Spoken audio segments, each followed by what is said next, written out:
ধরুন আপনি ভিড়ে কোনো একটা জায়গায় একটা সমস্যায় পড়েছেন, আপনি সেখানে এক্সকিউজ মি বললেই দেখবেন সেই সমস্যার সমাধান হয়ে যায়। যেন সব সমস্যার সমাধান হয়ে যায় এই ছোট্ট দুটো শব্দে। কিন্তু জানেন, এবার উলট পুরাণ ঘটলো। এই এক্সকিউজ মি বলার জন্য মহিলাকে দুমদাম দেওয়া হলো। ভাবতে পারছেন কি পরিস্থিতি? এই ঘটনা ঘটেছে মহারাষ্ট্রের ডোম্বিভালিতে। কিন্তু কারো এই এক্সকিউজ মি বলাতে সমস্যাটা কোথায়? বিষয়টা ভালো করে বলি। আসলে পুরো বিষয়টা হলো ভাষাগত। ওই মহিলা ইংরেজিতে এই কথা বলেছেন। মহারাষ্ট্রে দাঁড়িয়ে কেন মারাঠি ভাষায় কথা না বলে ইংরেজিতে কথা বললেন, এই অপরাধে তাকে দুমদাম দেওয়া হলো। যারা মারাঠি নন তাদের মধ্যে চাঞ্চল্য ছড়িয়েছে। ওই মহিলা তিনি বাইকে ছিলেন। একটি হাউজিং সোসাইটিতে তারা যখন ঢুকতে যান, দেখেন একজন রাস্তা আটকে রেখেছেন। আপনি যদি এই রকম পরিস্থিতিতে পড়েন তাহলে আপনি কি করবেন? আপনিও হয়তো ঠিক বলবেন এক্সকিউজ মি। ওই মহিলারাও তাই করেছিলেন। এক্সকিউজ মি বলে রাস্তা থেকে সরে দাঁড়াতে বলেন সেখানে দাঁড়ানো ব্যক্তিকে। কিন্তু তারপর কি পরিস্থিতি হয় দেখুন ভিডিওতে।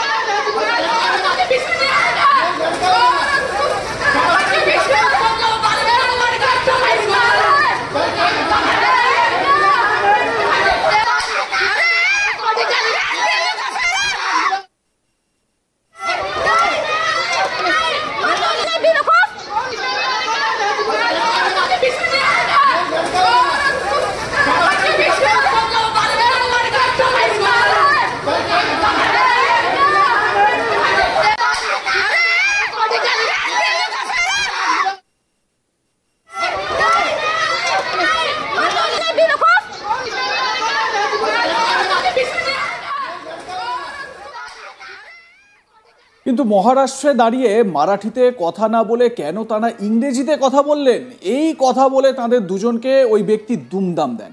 ওই মহিলার সঙ্গে একটি শিশুও ছিল, কিন্তু তাতেও ওই ব্যক্তির কোনো ভ্রুক্ষেপ হয়নি। এক মহিলা তাদের বাঁচাতে এগিয়ে এলে তাকেও মারা হয় রড দিয়ে। বিষ্ণুনগর থানার পুলিশ বিষয়টা খতিয়ে দেখছেন। এবারে আপনাদের শোনাবো ওইখানে উপস্থিত এক প্রত্যক্ষদর্শী, তিনি কি বলছেন এ বিষয়ে শুনুন। मेरे का कॉल आया मुझे कि नीचे मारा मारी चालू है, मेरी बेटी ने लगी कोई तो मार रहा है। तो मेरी बेटी नीचे भाग के गए, देखा तो वो लोग मेरी बेटी को मारते मराठी बोल लड़की। मैंने पूछा क्या हुआ, तो उन्होंने मुझे मारना शुरू किया। तो मेरे वाइफ को दोनों ने पकड़ रखा था। वाइफ को छुड़ाने गया तो पीछे से लेडीज ने आके मेरे सर पे डंडे से वार कर दिया। फिर भाग दौड़े, मेरे काफी सर यहाँ पर सर में चोट आई है। डॉक्टर ने बोला कि सिटी स्कैन वगैरह करना पड़ेगा बहुत जल्दी आपके। मुझे मारा मेरे वाइफ को साथ माल पे गीता चौहान और सुमन चौहान रहते हैं। तो गीता चौहान और पूनम गुप्ता पहले लोगों ने मारा था मेरे वाइफ को। तो सुमन चौहान और मैं बचाने के लिए गए तो उन्होंने हमको मारना शुरू किया। वो लोग 9 से 8-10 लोग थे। 3 जेंट्स थे और बाकी लेडीज लोग थे। हम गए थे वहाँ पर, मगर पुलिस ने कुछ ज़्यादा कार्रवाई दिखाई नहीं, खाली एनसी वगैरह लिख लिया। बोले कि बस हो गया आपका, अगर नेक्स्ट टाइम अगर हाथ पैर अगर काट के लोग फेंक देते हैं तो हम उस पर केस कर देंगे।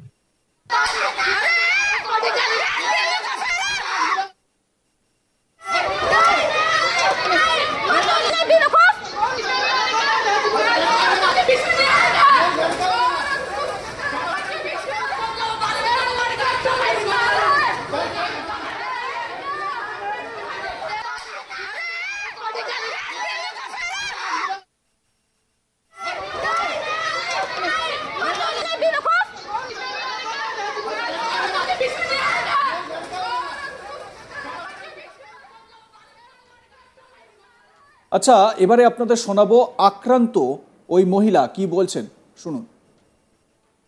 हमने अभी पुलिस चौकी में कंप्लेंट किया है और 9:32 का टाइम था। हम अपने बिल्डिंग के पास पहुंच चुके थे। बिल्डिंग के एग्जैक्ट नीचे है और वहाँ एक आदमी खड़ा था, उसको बोला एक्सक्यूज मी बोलते बराबर वो पलटी होके गाड़ी के पीछे में बैठी थी, छोटा सा बच्चा लेके 9 महीने का, और मेरे आगे दीदी एक गाड़ी चलाती गीता चौहान।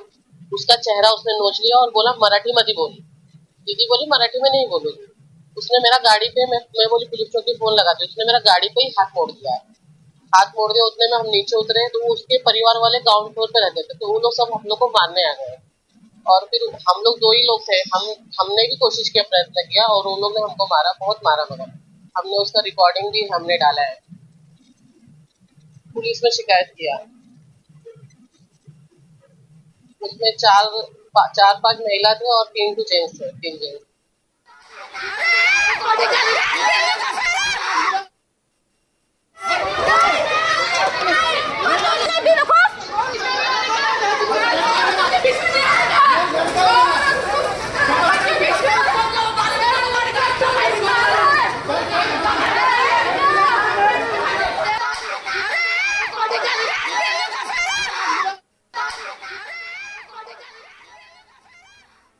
মহারাষ্ট্রে মারাঠি অস্মিতা নিয়ে ইতিমধ্যেই মহারাষ্ট্র নবনির্মাণ সেনা তারা সজাগ হয়েছে, মারাঠি ভাষায় জোর দিতে বিক্ষোভেও নেমেছে, আর তারই মাঝে এই ধরনের ঘটনা ঘটে গেল।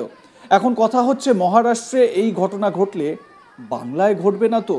দেখুন, এমনিতেই বাংলায় বাংলা পক্ষ নামে একটি সংগঠন রয়েছে যারা বাঙালিদের অধিকার এবং বাংলা ভাষা এবং বাঙালি নিয়ে কাজ করে। বিভিন্ন সময় বিভিন্ন জায়গায় যখনই দেখবেন যে বাঙালিরা কেউ প্রতারিত হচ্ছেন বা বাংলা ভাষার অপমান হচ্ছে, তো সেই সময় এই বাংলা পক্ষকে বলতে শোনা যায় বা প্রতিবাদ করতে শোনা যায়। কিন্তু বিষয়টা হচ্ছে, নিজের ভাষার প্রতি ভালোবাসা বা নিজের জাতিসত্তা বা অস্মিতা, তার একটা বিষয়, এটা একরকম। কিন্তু তার জন্য এই রকম হিংসাস্ত্রয়ী একটা পরিস্থিতি তৈরি হবে, হিংসার আশ্রয় নিতে হবে, সেটা কি কোনোভাবে কাম্য? একজন ব্যক্তি যিনি কর্মসূত্রে মহারাষ্ট্রে থাকেন, তিনি হয়তো মারাঠি বলতে পারেন না, কিন্তু কর্মসূত্রে তাকে হয়তো সেখানে থাকতে হচ্ছে বা কোনো কারণে সেখানে তাকে থাকতে হচ্ছে বা পর্যটক হিসেবে সেখানে গিয়েছেন। তিনি মারাঠি বলতে না পারলে তাকে কি এই রকমভাবে প্রহৃত হতে হবে? বাংলায় তো এই কালচার নেই। বাংলায় অন্য রাজ্যের যে কোনো মানুষ তারা আসতে পারেন, তারা এসে তাদের বক্তব্য বলতে পারেন, তারা তাদের মতন করে কথা বলেন। আমাদের এই বাংলায় তো হিন্দিভাষী বহু মানুষও বসবাস করেন, তারা তো হিন্দিতেই কথা বলেন। কই, তাদের ওপর তো এই রকম আক্রমণ শানানো হয় না। যদিও যারা অতিরিক্ত সোচ্চার এই সমস্ত বিষয়, তারা কিন্তু এর পক্ষেই সওয়াল করবেন। তারাও হয়তো বলবেন যে প্রাদেশিক বিভিন্ন যে ভাষাগুলো রয়েছে সেই ভাষাগুলো সবাইকে শিখতে হবে, বলতে হবে ইত্যাদি, এই সমস্ত বিষয় রয়েছে। কিন্তু সরকারিভাবে স্বীকৃত যে কটি ভাষা রয়েছে তার মধ্যে তো শুধু মারাঠি রয়েছে বা তার মধ্যে শুধু হিন্দি রয়েছে এরকম তো নয়। রিজিয়ন ভিত্তিতে, প্রদেশ ভিত্তিতে 21টি ভাষাকে সরকারিভাবে স্বীকৃতি দেওয়া হয়েছে স্থানীয় সেই ভাষাভাষীর মানুষের কথা ভেবে। যেরকম বাংলায় বা এই রিজিয়নে বাংলা ভাষা, বাঙালিরা তো বাংলাতেই কথা বলবে, এটাই স্বাভাবিক, সেই কারণে এই ভাষাতেই কথা বলাটা জরুরি। কিন্তু তাই বলে এই রকম হিংসার মতন ঘটনা বা হিংসার পরিস্থিতি তৈরি হবে, এটাও কাম্য নয়। আপনাদের মতামত কি জানাতে ভুলবেন না। দেখতে থাকুন আজ তাক বাংলা, সাবস্ক্রাইব করুন আমাদের ইউটিউব চ্যানেলটি, বেল আইকন প্রেস করুন নোটিফিকেশন পেতে।